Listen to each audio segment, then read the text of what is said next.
हम बात कर रहे थे कपाल मोचन की।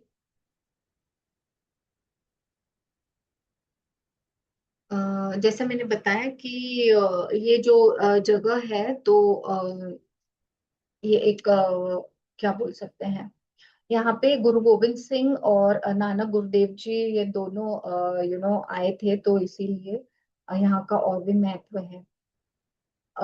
जनरली इसमें तीन सेक्रेड वाटर्स है, जो कुंड है वो एक है कपाल मोचन, दूसरा है सोमसार मोचन और तीसरा है गोपाल मोचन। ओके, तो ये जनरली कनेक्टेड है शिव जी से। एंड ऐसे बिलीव किया जाता है कि अगर आप यहाँ पे जाते हो ये सरोवर पे तो आपको सैल्वेशन मिलता है, मोक्ष मिलता है। ओके।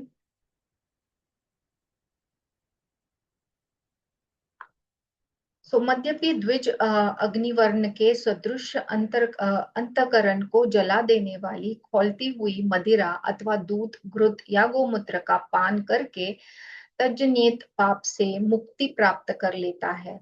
सुवर्ण की चोरी करने वाला राजाओं के द्वारा दंड रूप में मुसल प्रहार से पाप मुक्त हो जाता है, अथवा जीर्ण शीर्ण वस्त्र धारण करके वन में ब्रह्म हत्या नाशक प्रायश्चित व्रत को करने से पाप मुक्त हो जाता है।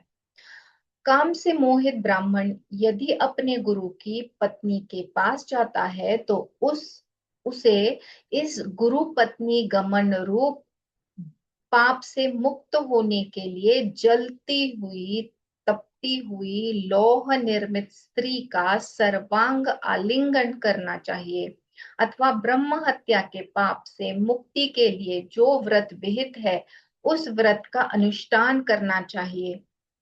4 या 5 चंद्रायण व्रत करने से भी गुरु पत्नी गमन जनित पाप से मुक्ति हो सकती है।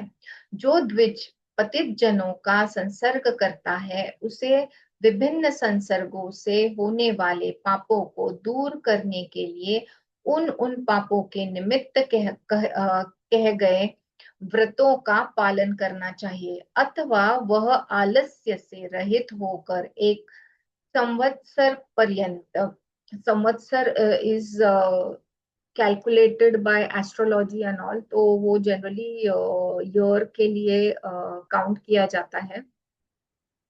तो संवत्सर कहा गया है कि एक एनुअल ईयर जो होता है, वो जो इंग्लिश कैलेंडर का कैसे 12 महीने मिलके जो 1 ईयर बनता है, तो वैसे हिंदू कैलेंडर का जो है वो अलग है थोड़ा सा। तो ये 60 ईयर का साइकिल है। एंड वो that is based on the orbit of Jupiter. Okay, जो बृहस्पति हैं प्लैनेट, तो उनके ऊपर ये बेस्ड है। तो हर 60 ईयर्स का एक यूनिक नेम और ये साइकिल रिपीट होती रहती है। एंड इसको एक it is called as the Jovian year also. तो ये डिफर करता है हमारे सोलर ईयर से। ओके, जो हम फॉलो करते हैं। तो ये जो ईयर है एनुअली, ये वैदिक लिटरेचर में इसको इसका काफी यूज होता है। तो एक जो कंप्लीट साइकिल है उसको कहेंगे समवत्सरा चक्र। ओके, तो ये जो जुपिटर का ट्रांजिट है, ओके, सो वन संवत्सर इज डिफाइंड कि जो टाइम जुपिटर जो लेता है एक ट्रांजिट करने के लिए एक साइन से दूसरे, ओके, ऑफ आर जोडियक, जो हमारे जोडियक है उसमें, तो एक जो साइन है वहां से दूसरे साइन में जो टाइम जाता है उसको बोलते हैं संवत्सर। एंड ये जो है ये 60 ईयर्स का जो 60 ईयर्स का जो साइकिल है वो ब्रेक डाउन किया है अपने हिंदू डियटीज से, मतलब ब्रह्मा विष्णु एंड शिवा। तो उनका जो सिग्निफिकेंस है कि ये एस्ट्रोनॉमिकल जो कैलकुलेशंस होते हैं या पर्टिकुलर हमारे हिंदू एस्ट्रोलॉजी के लिए जो वर्ष होता है, तो उनके लिए वो बहुत इंपॉर्टेंट है। तो जो नॉर्मल जो ईयर हम 365 डेज का सोलर ईयर जो हम काउंट करते हैं, तो हिंदू कैलेंडर कंसिडर करता है 361 डेज। या कभी कभी वो शॉर्टर भी होता है सम स्पेसिफिक थिंग्स पे, मतलब वो काउंट करके, तो कभी कभी वो छोटा हो जाता है। तो करंटली जो हम है वो 60 ईयर की साइकिल जो है संवत्सरा, उसमें हम हैं। एंड ये हमारा जो एग्रीकल्चरल चीजें हैं, या पॉलिटिकल चीजें हैं, या पर्सनल जो फोरकास्ट करते हैं, एस्ट्रोलॉजिकल इंटरप्रिटेशंस वगैरह, तो ये सब उनके लिए ये कैलेंडर बहुत ही इम्पोर्टेंट है। ओके। तो जो द्विज पतित जनों का संसर्ग करना है, उसे विभिन्न संसर्गों से होने वाले पापों को दूर करने के लिए उन उन पापों के निमित्त कहे गए व्रतों का पालन करना चाहिए। तो अलग अलग व्रत दिए गए हैं, तो उनका पालन करना चाहिए।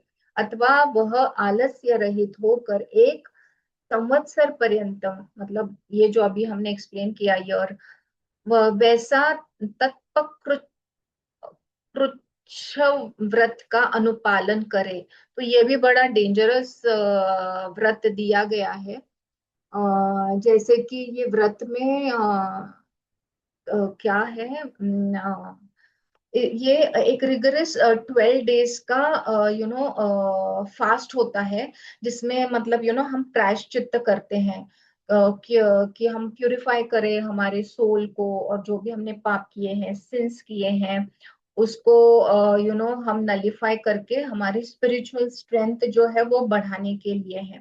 तो ये जो व्रत है ना, ये फास्ट जो है, ये इसका सिग्निफिकेंस ये है कि ये सिर्फ हॉट चीजों से किया जाता है, मतलब हॉट सब्सटेंसेस ही आप ले सकते हैं, जैसे कि वार्म वाटर लिया, वार्म मिल्क लिया, वार्म घी लिया।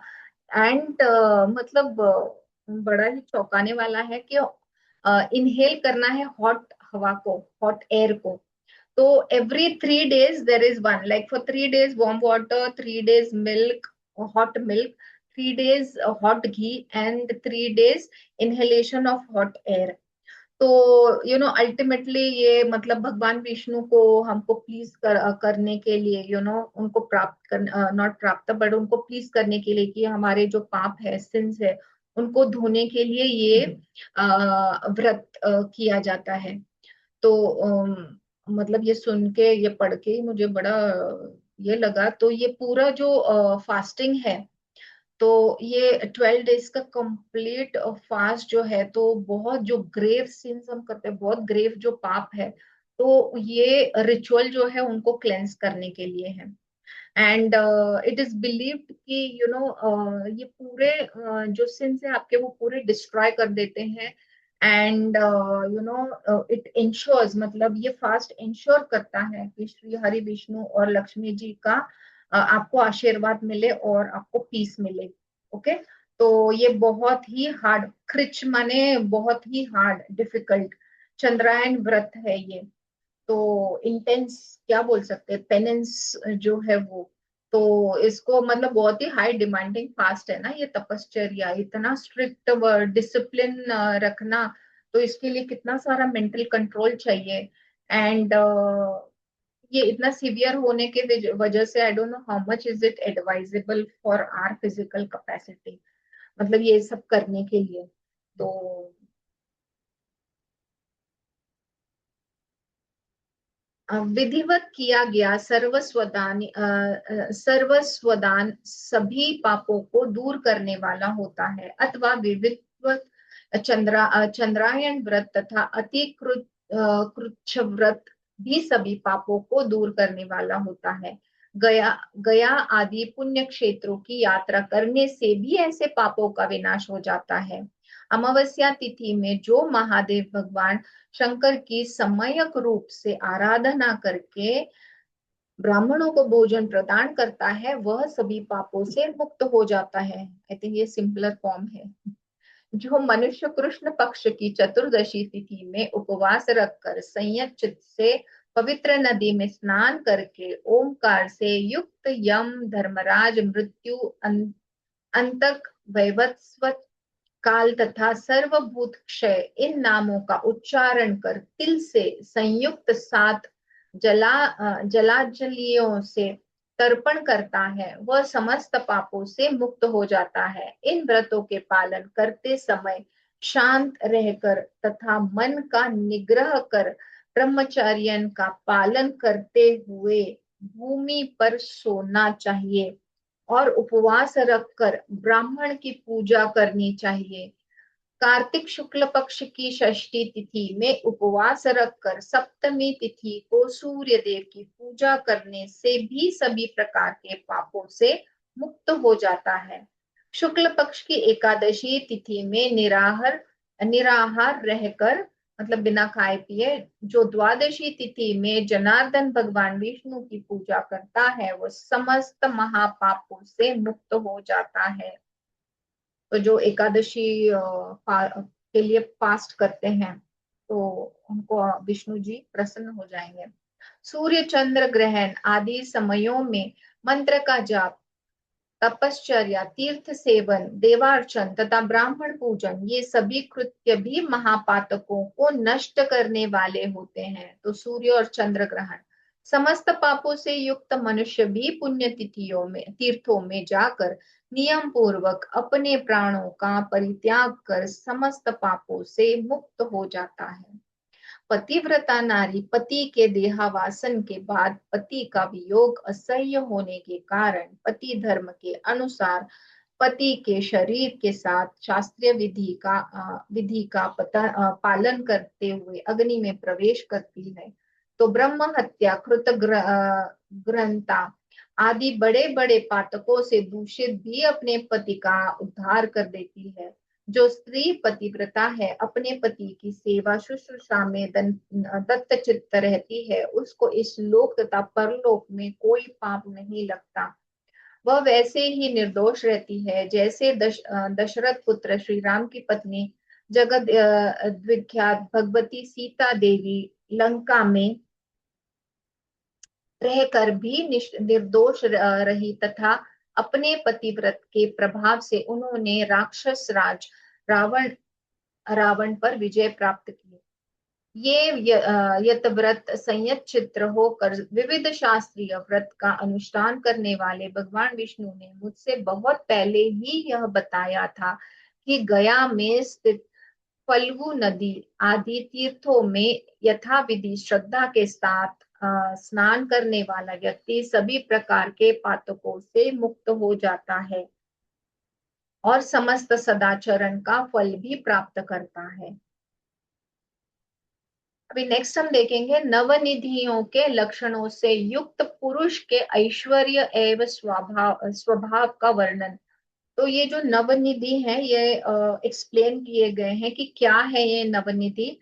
एंड वो जो ऐश्वर्य है, रिचेस जो है, वो पुरुष के साथ वो कैसे, इनके जो लक्षण है, जो सिम्टम्स है नवनिधि के, वो लक्षण से युक्त जब पुरुष होते हैं तो उनका स्वभाव का वर्णन किया गया है। ओके, तो सूत जी ने कहा, भगवान विष्णु से अष्टनिधियों के विषय में सुनकर ब्रह्मा जी ने उनका वर्णन इस प्रकार किया था कि पद्म, महापद्म, मकर, कच्छप, मुकुंद, कुंद, नील और शंख नाम की अष्ट निधियां हैं। ये नवनिधियां हैं, 9 निधियां हैं। नवीन निधि मिश्र कहलाती है, मतलब जो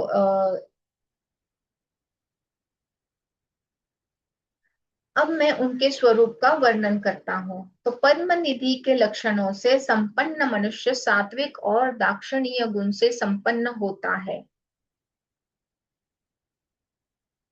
तो ये जो 9 निधि है, तो ये रिप्रेजेंट करते हैं हमारा जो सात्विक गुण है, वो प्योरिटी जो है, हमारा जो कंपैशन है वो, एंड फिलैंथ्रोपी जो हम करते हैं वो।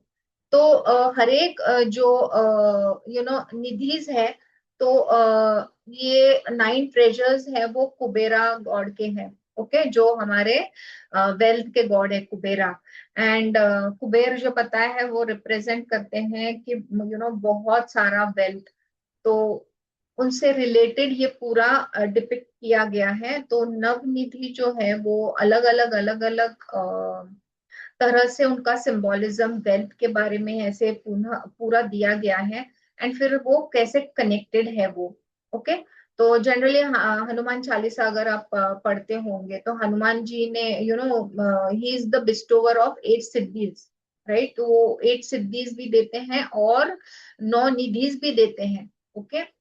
तो जो नौवीं है जो मैं बोल रही थी, तो इनमें वो काउंटेड बहुत बार नहीं काउंट होती है।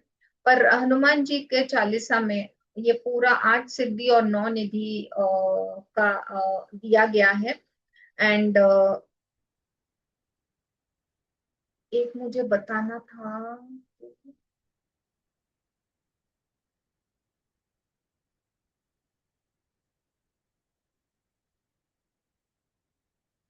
तो जो नौ निधि निधि जो है वो है पद्म निधि मतलब लोटस। फिर महान पद्म मतलब ग्रेटर लोटस जो है वो। फिर नील निधि है, वो सफायर है, सफायर ट्रेजर है या अज्यूर ट्रेजर है। फिर मुकुंद जो है वो है सिल्वर, क्विक सिल्वर। क्विक का मतलब मुझे नहीं पता चला, बट क्विक सिल्वर कहा गया है। फिर नंद जो है वो वेल्थ है। मकर तो हम सबको पता है क्रोकोडाइल है। कच्छप भी हमको पता है टॉर्टाइज है, टॉर्टाइज का शेल। फिर शंख है, हम सबको पता है वो कॉन्च जो है वो। एंड खरवा जो नौवा है वो जनरली 8 ही ज्यादातर रहते हैं, नौवा इतना दिया नहीं है। तो खरवा जो है वो बेक किए हुए जो पॉट्स होते हैं उनका है वो। ओके। तो ये सारे दिए गए हैं, इनके हम सिंबल्स और ये देखेंगे। तो पहला जो है वो है पद्म। ओके। सो पद्म जो निधि है, किधर गया पद्म पद्म जो निधि है, पद्म निधि। तो ये रिप्रेजेंट करता है वेल्थ जो पूरा सात्विक है एंड प्योर फॉर्म में है और नॉलेज बेस्ड है। इसका ये इंपॉर्टेंस है कि वो नॉलेज बेस्ड है। एंड जैसा मैंने बताया कि वो फिलन मतलब it is accumulating resources for philanthropy purpose. Philanthropy माने हम जो ये जो एनजीओस काम करते हैं मतलब बहुत प्योर फॉर्म से देने के लिए। तो वो जो फिलेंथ्रोफी है तो उसके लिए तो इसमें कोई सेल्फिश मोटो नहीं रहता है। तो प्योर फॉर्म होता है कि बाबा किसी की मदद करनी है तो उसको फिलेंथ्रोपी कहेंगे। फिर जो बाद में जो एक निधि जो है मकर निधि। तो वो जो है वो अगेन कुबेरा के साथ कनेक्ट किया गया है। एंड वो गॉड जो वेल्थ का गॉड है। एंड इसमें जो है प्रेशियस एक्वेटिक ट्रेजर्स है। ओके। तो ये रिप्रेजेंट करते हैं प्रॉस्पेरिटी। कहाँ से? अभी एक्वेटिक मतलब पानी, राइट। तो ये प्रॉस्पेरिटी कहाँ से डिराइव करते हैं? From oceans. ओके। एंड ये पावर यहाँ पे जो है ये power to gather and distribute wealth and military strength. Okay. तो ये जो मकर निधि है ये रिप्रेजेंट करता है माइथेटिकल सी से जो मकरा है। तो मकरा सिंबलाइज करता है fertility and creative energy. Okay. तो इसका कनेक्शन मतलब इंटरप्रेट किया गया है एक मिनरल को जो है ब्लैक एंटीमनी। ब्लैक एंटीमनी जो है वो कोल बनाने के लिए बहुत इंपॉर्टेंट है। एंड ये एक ओशनिक वेल्थ है। ओके। तो वेल्थ का एक फॉर्म हो गया। तो ये पद्म पुराण में दिया गया है। एंड जिसके पास ये वाला निधि है तो उसको बहुत सारे स्पिरिचुअल अचीवमेंट्स मिलते हैं। तो he is a collector of knowledge. फिर वो वेल्थ जो है वो स्कॉलर्स को डिस्ट्रीब्यूट करता है। एंड बहुत सारे रॉयल्टीज भी, रॉयल अलाइज के साथ स्ट्रेटेजीज स्ट्रेटेजिस्ट होता है वो। तो ऐसे ना बहुत सारा डिटेल दिया हुआ है इसमें। तो हम थोड़ा सा इसको समझेंगे कि पद्म निधि के लक्षणों से संपन्न मनुष्य सात्विक और दाक्षिण्य गुण से संपन्न होता है। वह स्वर्ण चांदी आदि मूल्यवान धातुओं का संग्रह करके यतियों देवताओं और याज्ञनिकों को दान करता है, जो फिलेंथ्रोपी है वो। महापद्म चिन्ह से लक्षित व्यक्ति भी अपने संग्रहित धन आदि का दान धार्मिक जनों को करता करता रहता है। पद्म तथा महापद्म निधि संपन्न पुरुष सात्विक स्वभाव वाले कहे गए हैं। फिर मकर निधि के चिन्ह से चरहित मनुष्य खड़ग, बाण एवं कुंत दैट इज भाला आदि अस्त्रों का संग्रह करने वाले हैं, कलेक्शन। वह नित्य क्षत्रिय ब्राह्मणों को दान देता है और राजाओं के साथ उसकी सदैव मित्रता बनी रहती है। द्रव्यादि का आहरण करने के लिए वह शत्रुओं का विनाश करता है और युद्ध के लिए सदा तत्पर रहता है। कच्छपी निधि लक्षित व्यक्ति जो है वो तामस गुण वाला होता है। तो कच्छप चिन्ह से युक्त व्यक्ति किसी पर विश्वास नहीं रखता है। वह न अपनी संपत्ति का स्वयं उपभोग करता है और न तो उसमें से वह किसी को कुछ देता है। वह एकांत में जाकर अपनी संपूर्ण संपत्ति को पृथ्वी में गाड़ कर छिपा देता है। उसकी संपत्ति एक पीढ़ी तक रहती है। फिर मुकुंद निधि के चिन्ह से अंकित पुरुष रजोगुण संपन्न होता है। वो रजो वो राज्य संग्रह में लगा रहता है। वह भोगों का उपभोग करते हुए गायक और वेश्या आदि को धन देता है। नंद निधि से युक्त व्यक्ति राजस और तामस गुणों वाला होता है। वही कुल का आधार बनता है। वह स्तुति करने पर प्रसन्न होता है तथा बहुत सी स्त्रियों का पति होता है। पूर्व काल में मित्रों में उसकी प्रीति शिथिल होती है और वह अन्य नए मित्रों के साथ प्रेम करने लगता है।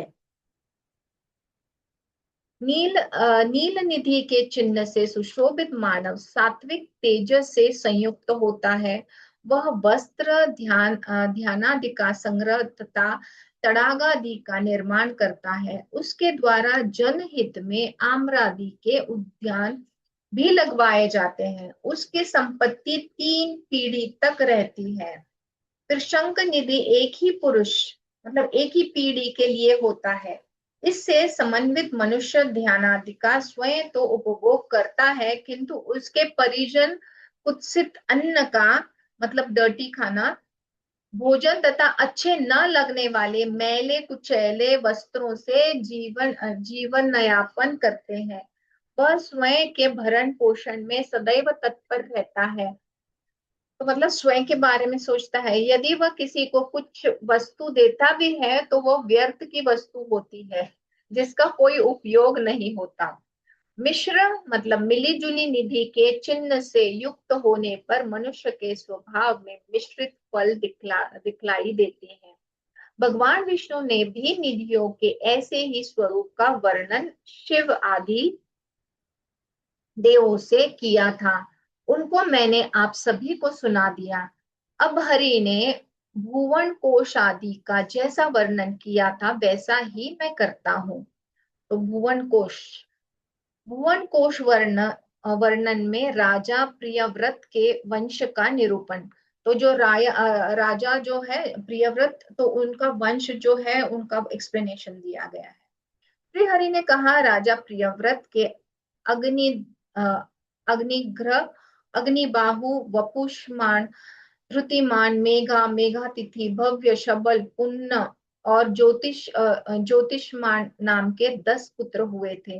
इन पुत्रों में से मेघा अग्निबाहु तथा पुनः नामक 3 पुण्य योग पारायण योगी जाति स्मर इन्हें पूर्व जन्म का वृत्तांत विस्मृत नहीं हुआ था तथा महासौभाग्यशाली थे।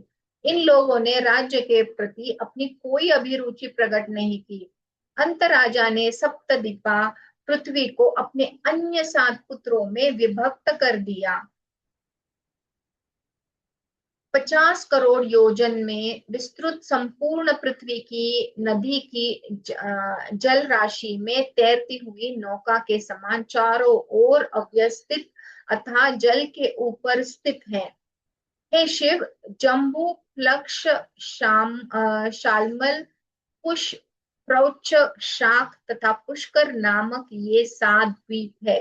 तो जनरली हम हमारे पुराणास में देखते हैं ये जो सात द्वीप है उनके बारे में काफी कहा गया है।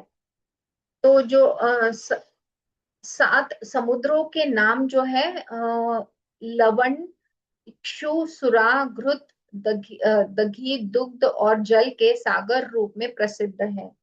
ये वृषभ ध्वज, ये सभी द्वीप तथा समुद्र उक्त क्रम से एक दूसरे से द्विगुण परिमाणों में अवस्थित है। मतलब एक जो है उसके डबल दूसरा है। जम्बू द्वीप में मेरु नामक पर्वत है जो 1 लाख योजन के परिमाण में फैला हुआ है। इसकी ऊंचाई 84,000 योजन है। इसका अधोभाग पृथ्वी में 16,000 योजना धसा हुआ है और शिखर देश 32,000 योजन विस्तृत है। इसका अधोभाग जो पृथ्वी के ऊपर सन्निहित है वह भी 16,000 योजन के विस्तार में कर्णिका के रूप में अवस्थित है। इसके दक्षिण में हिमालय, हेमकूट तथा निषद, उत्तर में नील, श्वेत और श्रृंगी नामक वर्ष पर्वत है। हे रुद्र, प्लक्ष आदि द्वीपों के निवासी मरणादि से मुक्त है। तो जम्बू जो जम्बू है, फिर प्लक्ष है। ओके। तो जम्बू जो है,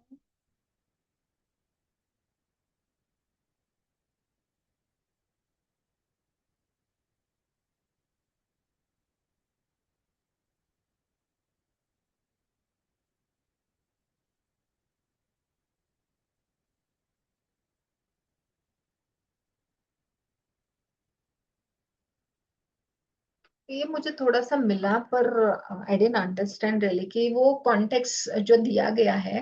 तो जम्बू द्वीप जो है वो इनर मोस्ट आइलैंड है। Okay. This encompasses the Indian subcontinent. तो वो सराउंड किया गया है सॉल्ट वाटर ओशन से। फिर दिया है प्लाक्षद्वीप जो सराउंड किया है सी से। ओके। तो यहाँ पे दिया गया है शुगर केन जूस। तो आई डेंट अंडरस्टैंड। फिर सलमाली द्वीप जो है surrounded by sea of wine. फिर दिया गया है कुसा द्वीप जो है वो surrounded by sea, sea of ghee. मतलब ये इतना मिस्टिकल है कि मतलब नॉर्मल हम पढ़ेंगे तो बड़ा ही मुश्किल है। और मैं थोड़ा सा भी डिस्क्रिप्शन देती हूँ। और तो वो डिराइव किया हुए आंसर्स है पर मिस्टिकल होने की वजह से नॉट नेसेसरी हमको ये सारी चीजें समझ में आती हैं। तो क्रॉन्चा द्वीप जो है वो सराउंडेड बाय कर्ड है, मतलब योगर्ट। साका द्वीप जो है वो सी ऑफ मिल्क। और पुष्करा द्वीप जो है वो surrounded by sea of sweet water. तो ऐसे ये द्वीपों का एक्सप्लेनेशन दिया है। तो जनरली द्वीपा मतलब क्या, एक आइलैंड जो होता है। ओके, सराउंडेड बाय सी और वाटर। और अभी के डेट में हम उसको कॉन्टिनेंट बोल सकते हैं। तो उनका स्ट्रक्चर जो है वो पुरानास में दिया है कि एक लोटस की तरह है। ओके। जो पेटल्स होते हैं, petals of a lotus flower. तो हर एक जो पेटल है with each succeeding island. Okay. तो वो जो है वो डबल है प्रीवियस वाले से। ओके। एंड वो अगेन वो सेपरेट किए गए हैं हर एक ओशन से। ओके। तो ये जो एरियाज जो बताए गए हैं ये हम हमारे मैप में इजीली जोग्राफिकली इसको मतलब मैप नहीं कर सकते। पर ये बहुत सिंबॉलिक है हमारे वर्ल्ड को अंडरस्टैंड करने के लिए। तो ये जो जम्बू द्वीप है, तो कहते हैं कि ये जम्बू द्वीप जो है वहां पे बहुत सारे रोज एप्पल ट्रीज होते थे। ओके। तो वहां पे वो बहुत सारे वो वहां पे ग्रो होते थे।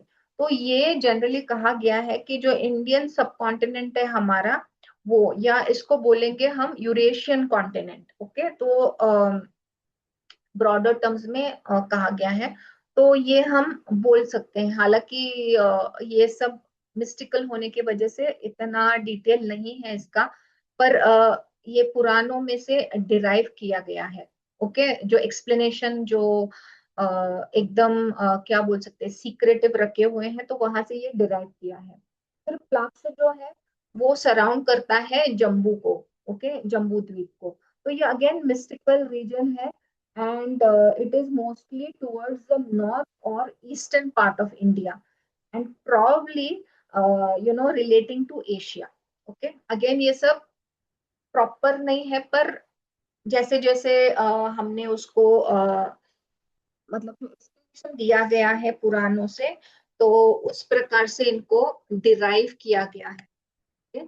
तो ये जो प्लक्स जो है वो हम बोल सकते हैं जो एशिया आता है वहां पे। फिर है शाइनली, तो वो है beyond plucks, and this could be associated जो लैंड मास है टुवर्ड्स द वेस्ट हमारे। ओके, तो पोटेंशियली इसको अफ्रीका कह सकते हैं। ओके, फिर है स्वीट, तो ये जो कुछ ग्रास होता है, ओके, चटाई जैसा, ओके, जो ग्रास होता है, तो ये रिप्रेजेंट करता है कि जहाँ पे बहुत सा लैंड जो है वो इस ग्रास से व्हाट डू से it is surrounded by it. Okay, तो ये पॉसिबली जो है वो कहा गया है कि ये यूरोप का भाग आता है, या कोई वहां पे ही कोई रीजन होगा इसके एडजेसेंट, तो बोल नहीं सकते हैं।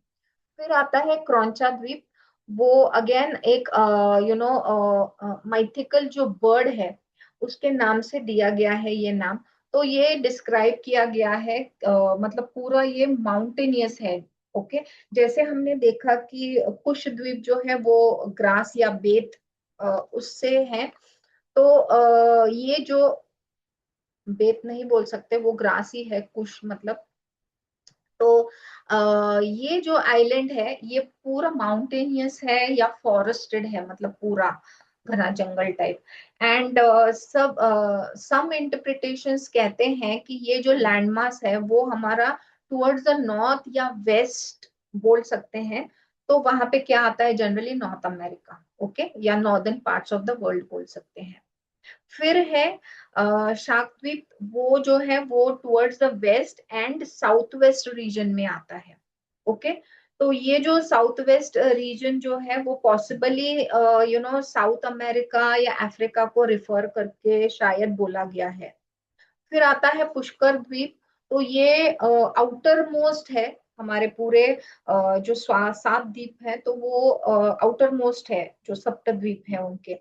एंड ये बड़ा ही मिस्टिकल कहा गया है, एंड इसका एक मतलब बहुत ही डिस्टिंक्ट जो है वो लैंडमास है। And this could be represented as Australia या एंटार्क्टिका या some other distance, according to different interpretations that are given in Vishnu Puran, in Bhagavad Puran, and even Markandeya Purana में भी दिया गया है। तो ये सारा जो है ये पूरा उसमें दिया है, एंड बहुत ही मिस्टिकल बताया गया है। तो ये मैप करना बहुत ही मुश्किल है, पर पॉसिबिलिटीज है कि ये ऐसी जगह हो सकती है। ओके, तो ये सारे जो है ये जब डिस्क्राइब करते हैं ये ज्योग्राफी, ये सारे एंशियंट वर्ल्ड की, तो वो जो 1 minute I just show you the photo of image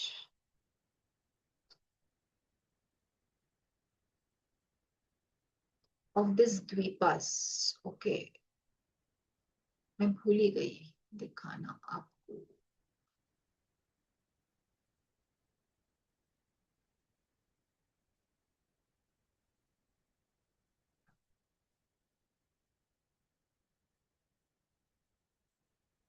can you see? तो ऐसे यहाँ पे मतलब डिपिक्ट किया गया है। एंड अभी जो मैंने ट्राई किया है मेरी तरफ से एक्सप्लेन करने को, तो ये जो कंटेंट है ये मॉडर्न ज्योग्राफी के हिसाब से, तो आई don't know how much it makes sense, पर ऐसा दिया गया है। तो ये सारा जो है वो जो कॉस्मोस है, कॉस्मोस से रिलेटेड ये कंटेंट है। ओके, जैसा मेरू पर्वत है, मतलब बहुत सारी चीजें, तो ये कॉस्मोस से रिलेटेड उनका कनेक्शन दिया गया है। फिर कहाँ थे हम, तो इसका अधोभाग पृथ्वी में 16,000 योजन घसा हुआ धसा हुआ है और शिखर देश 32,000 योजन विस्तृत है। इसका अधोभाग जो पृथ्वी के ऊपर सन्निहित है वह भी 16,000 योजन के विस्तार में कर्णिका के रूप में अवस्थित है। इसके दक्षिण में हिमालय, हेमकूट तथा निषद, उत्तर में नील, श्वेत और श्रृंगी नामक वर्ष पर्वत है। हे रुद्र, प्लक्ष आदि द्वीपों के निवासी मरणादि से मुक्त है। जो प्लक्ष के हैं ये अवस्था के आधार पर कोई विषमता नहीं है। जम्बू द्वीप के राजा अग्निध्र के 9 पुत्र उत्पन्न हुए। उन सभी का नाम क्रमश नाभि, किमपुरुष, हरिवर्ष, इलावृत, रम्य, हिरण्यमय, कुरु, भद्राश्व और केतुमाल था। राजा ने उन सभी पुत्रों को उनके नाम से ही अभिहित प्रसिद्ध एक एक भूखंड प्रदान किया। हे हर, राजा नाभि और उनकी पत्नी मेरु देवी से वृषभ नामक पुत्र हुए थे। उनके भरत नाम के पुत्र हुए, जो शालिग्राम तीर्थ में स्थित रहकर विभिन्न व्रतों के पालन में ही निरत रहते थे। उन भरत से सुमति नामक पुत्र हुआ और उसका पुत्र तेजस और तेजस के इंद्रद्युम्न से परमेष्टि, परमेष्टि के प्रतिहार तथा प्रतिहार से प्रतिहर्ता नामक पुत्र कहे गए हैं। प्रतिहर्ता के पुत्र प्रस्तार और प्रस्तार के पुत्र विभु, विभु के पुत्र नक्त और नक्त के पुत्र गए, गए नाम के राजा हुए। गय का पुत्र नर हुआ, नर से विराट, विराट से महातेजस्वी, धीमान, धीमान से भौवन नाम के पुत्र की उत्पत्ति हुई। भौवन के त्वष्टा, त्वष्टा के विरजा, विरजा के रज, रज के शतजीत, जीत तथा शतजीत के विश्वज्योति नामक पुत्र हुआ था। अब पूरे भारतवर्ष का वर्णन है। ओके, तो श्रीहरि ने कहा, हे वृषभ ध्वज, जम्बू द्वीप के मध्य भाग में ईलाव्रत नाम वर्ष है। उसके पूर्व में अद्भुत भद्राश्र वर्ष तथा उसके पूर्व दक्षिण अग्निकोण में हिरण्यवान नामक वर्ष है। मेरु के दक्षिण भाग में किमपुरुष वर्ष कहा गया है। उनके दक्षिण भाग में भारतवर्ष कहा गया है। मेरु के दक्षिण पश्चिम में हरिवर्ष, पश्चिम में केतुमाल वर्ष, पश्चिमोत्तर में रम्यक और उत्तर में कुरुवर्ष स्थित है, जिनके भूभाग्य कल्प वृक्षों से आच्छादित है। हे रुद्र, भारतवर्ष को छोड़कर अन्य सभी वर्षों में सिद्धि स्वभाव से ही प्राप्त हो जाती है। यहाँ इंद्रद्वीप, कशेरुमान, ताम्रवर्ण, गर्भास्थितमान, नागद्वीप, कटाह, सिंहल और वारुण नाम के 8 वर्ष है। 9वां वर्ष भारत वर्ष है, जो चतुर्दिक समुद्र से घिरा हुआ है। पूरा हम घिरे हुए हैं।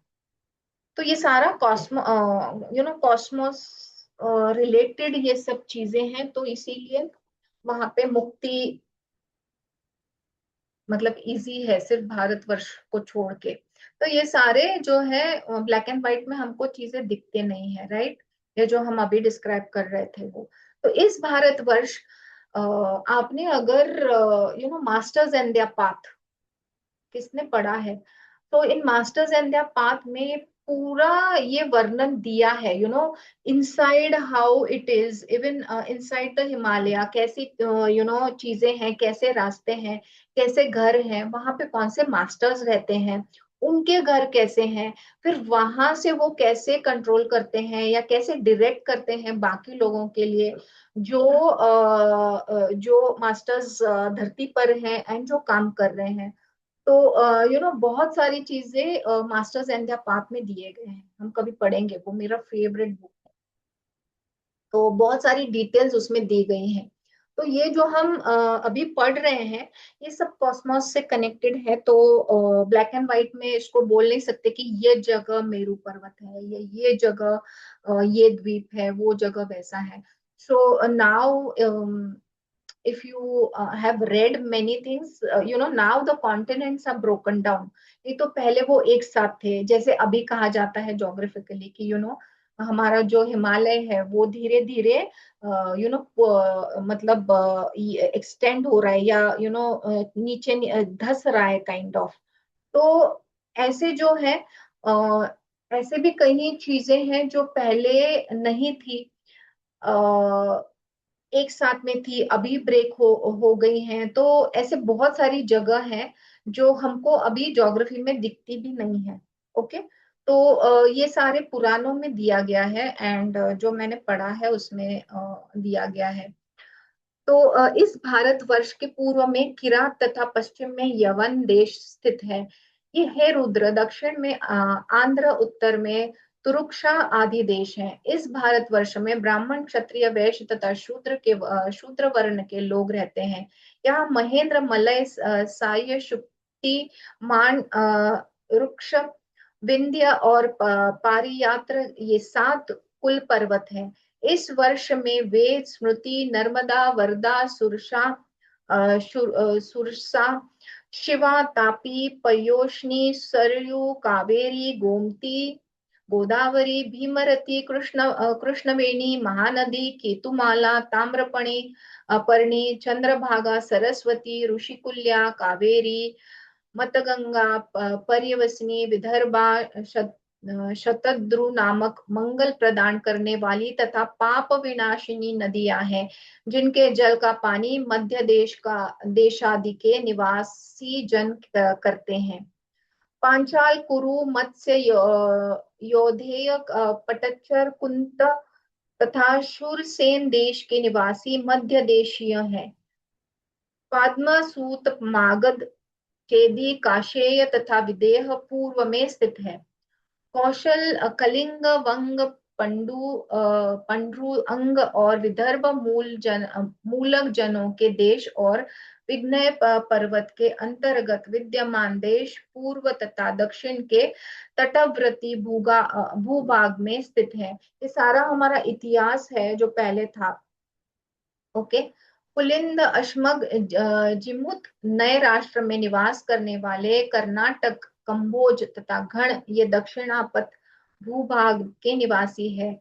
अमृष्ट, द्रविड़, लाट, कंबोज, स्त्रीमुख, शक और अनंतरवासी दक्षिण पश्चिम के निवासी है। स्त्री राज्य, सैनध्व, म्लेच्छ, नास्तिक, यवन, मथुरा तथा निषद के रहने वाले लोगों के देश पश्चिम भूभाग है। मांडव्य, तुषार, मुलिका, अश्वमुख, खश, महाकेश, महानास देश उत्तर पश्चिम भाग में स्थित है। लंबक, रत्ननाग, माद्र, गांधार, भाल्लिक तथा म्लेच्छ देश हिमाचल के उत्तर तटवर्ती भूभाग में स्थित है। त्रिगर्त, नील, कोलात, ब्रह्मपुत्र, सटकन्न, अभिशाह और कश्मीर देश उत्तर पूर्व दिशा में अवस्थित कहे गए हैं। ये सारा हमारा भारतवर्ष जो है वो है। फिर प्लक्ष तथा पुष्कर आदि द्वीपों एवं पाताल आदि का निरूपण। श्री हरि ने कहा प्लक्ष द्वीप। ओके, अभी तक हम दूसरा अलग देख रहे थे। प्लक्ष द्वीप के स्वामी जो है वो मेघातीत के 7 पुत्र थे। उन सब में शांत भव नामक पुत्र ज्येष्ठ था। उससे छोटा शिशिर था। तदंतर सुखोदय, नंद, शिव और क्षेमक हुए। उनका जो 7वां भाई था वो ध्रुव नाम से प्रसिद्ध हुआ। ये सभी प्लक्ष द्वीप के राजा बने।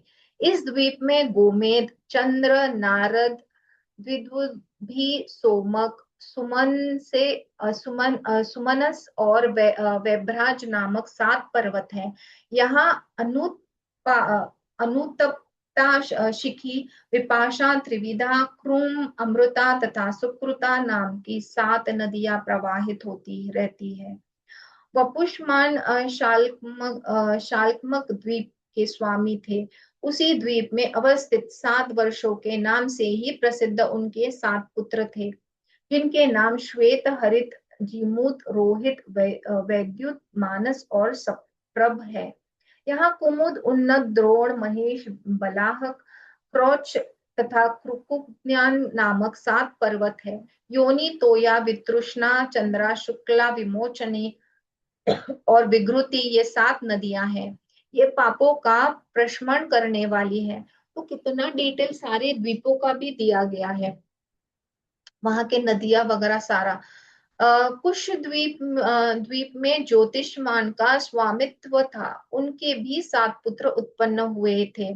वे उद्भिद, वेणुमान, द्वैरथ, लंबन, ध्रुति, प्रभाकर और कपिल नाम से प्रसिद्ध थे। उन्हीं के नाम से इस द्वीप को जो 7 वर्ष थे वे प्रसिद्ध हुए। यहाँ पर विद्रुम, हेमशैल, ध्रुमान, पुष्पवान, कुशेय, हरि तथा मंदराचल नामक 7 वर्ष पर्वत है।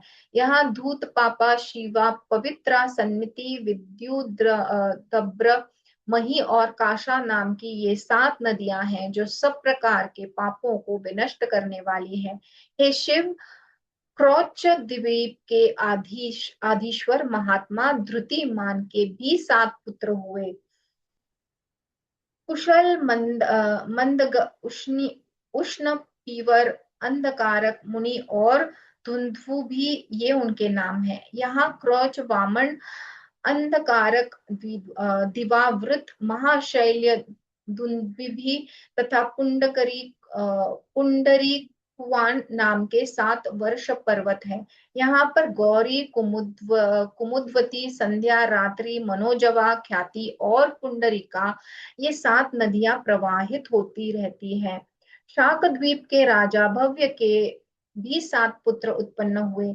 वे जलद, कुमार, सुकुमार, अरुणी, बक, कुसुमोद, समोदार की तथा महाद्रुम नाम से ख्याति प्राप्त थे। यहाँ सुकुमारी, कुमारी, नलिनी, धेनुका, इक्षु, वेणुका और गर्भासी नाम से प्रसिद्ध 7 नदियां हैं। पुष्कर द्वीप के स्वामी महाराज शबल के महावीर तथा धात्की नामक 2 पुत्र हुए। उन्हीं के नाम से यहाँ पर 2 वर्ष हैं। इन दोनों के मध्य एक ही सोतर नामक वर्ष पर्वत है। हमने वो देखा था अभी, जो वर्ष है जो उन 50 सहस्त्र योजन में विस्तृत तथा इतना ही ऊंचा है। यह चतुर्दिक विस्तार में भी उसी परिमाण को प्राप्त कर मंडलाकार अवस्थित है। इस पुष्कर द्वीप को स्वादिष्ट जल वाला समुद्र चारों ओर से घेर कर स्थित है। उस स्वादिष्ट जल वाले, जो स्वीट बोला गया है, ओर से घेर कर स्थित है। उस स्वादिष्ट जल वाले समुद्र के सामने उसके द्विगुण जनजीवन से रहित स्वर्णमयी भूमि वाला जगत की स्थिति दिखाई देती है। वहां पर 10,000 योजन में फैला हुआ लोकालोक नामक पर्वत है। वह अंधकार से आच्छादित है और वह अंधकार भी अंडकटाह से आवृत है। श्री हरि ने कहा, हे वृषभ ध्वज, इस भूमि की ऊंचाई 70,000 योजन है। इसमें 10-10 सहस्त्र योजन की दूरी पर एक एक पाताल लोक स्थित है, जिन्हें अतल, वितल, नितल, गम, स्थितमान, महातल, सुतल तथा पातल कहा जाता है।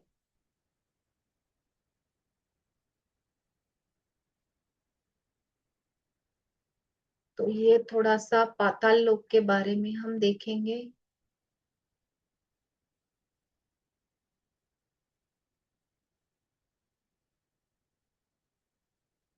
कितने डिटेल्स है, I am mesmerised by this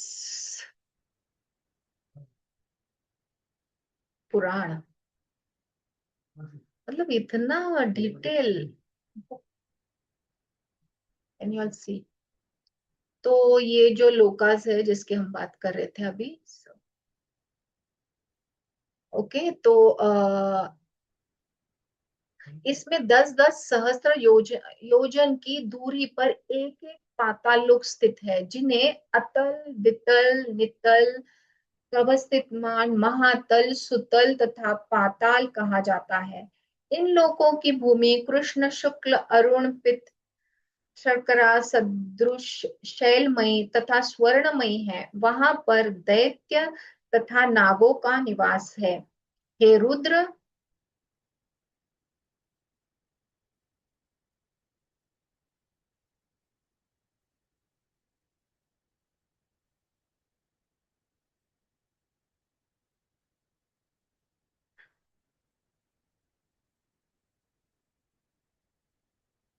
हे रुद्र, दारुण पुष्कर द्वीप में जो नरक स्थित है उनके विषय में आप सुने। वहां रौरव, सुकर, रोद, ताल, विषसन, महाज्वाल, तप्त कुंभ, लवण, विमोहित, रुधिर, वैतरणी, भ्रूमिश। वैतरणी जो नदी है वो बाद में पाताल लोक में उसका बहुत इंपॉर्टेंस है, क्योंकि जब हम मर जाते हैं तो ये जो वैतरणी नदी है उसको पार करना पड़ता है, और उसका पूरा डिस्क्रिप्शन दिया गया है। कृमिश, कृमि भोजन, असी पत्रवण, कृष्ण, नाना भक्ष, दैट इज लाला भक्ष, दारुण्य, पुयवह, पाप, अ, वन वन्ही ज्वाल, अधः शिरा, संदंश, कृष्णसूत, तमस, अविचि, स्वभोजन,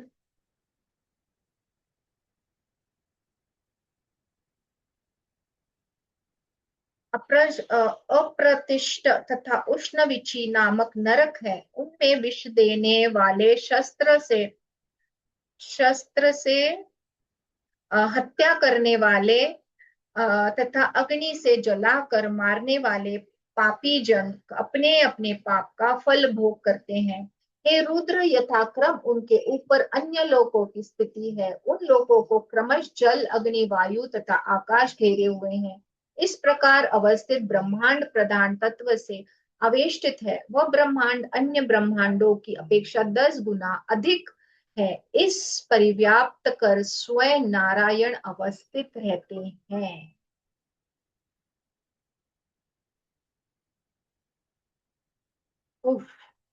lot of information, but I think it is very interesting. मतलब मुझे तो बड़ा ही इंटरेस्टिंग लग रहा है ये सब, मतलब पूरा ही ग्रंथ। ओके, तो will conclude with the closing prayer. Over to you, Pallavi. We will conclude this session with the prayer.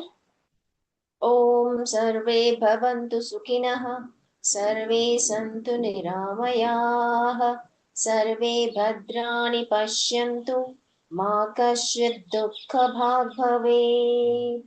लोकाः समस्ताः सुखिनो भवन्तु, लोकाः समस्ताः सुखिनो भवन्तु, लोकाः समस्ताः सुखिनो भवन्तु। ॐ शान्ति शान्ति शान्तिः। तो thank you so much. You ये पेंडोरा बॉक्स खुल गया है।